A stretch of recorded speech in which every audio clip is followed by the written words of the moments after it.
বাংলাদেশের না থাকার প্রভাব পড়েছে বিশ্বকাপের টিকিট বিক্রিতে। টি-20 বিশ্বকাপ থেকে বাংলাদেশকে বাদ দিয়েছে আইসিসি। বাংলাদেশের পরিবর্তে শেষ মুহূর্তে যুক্ত হয়েছে স্কটল্যান্ড।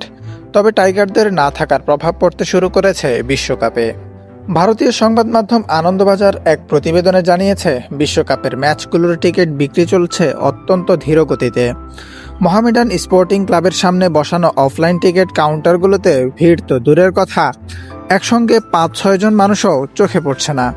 সংবাদ মাধ্যমটি আরও জানায়, ইডেন গার্ডেন্সে টিকিট বিক্রির হার খুবই নিম্নমানের। ৬৫,০০০ দর্শক ধারণ ক্ষমতা থাকা স্টেডিয়ামে এখন পর্যন্ত মোট ২১,০০০-এরও কম টিকিট বিক্রি হয়েছে।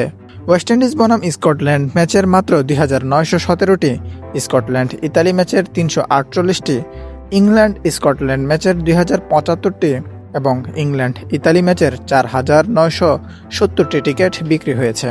গ্রুপ পর্বের বাইরে ও সুপার ৮ মিলিয়ে সর্বসাকুল্যে ৯,০০০-এর মতো টিকিট বিক্রি হয়েছে।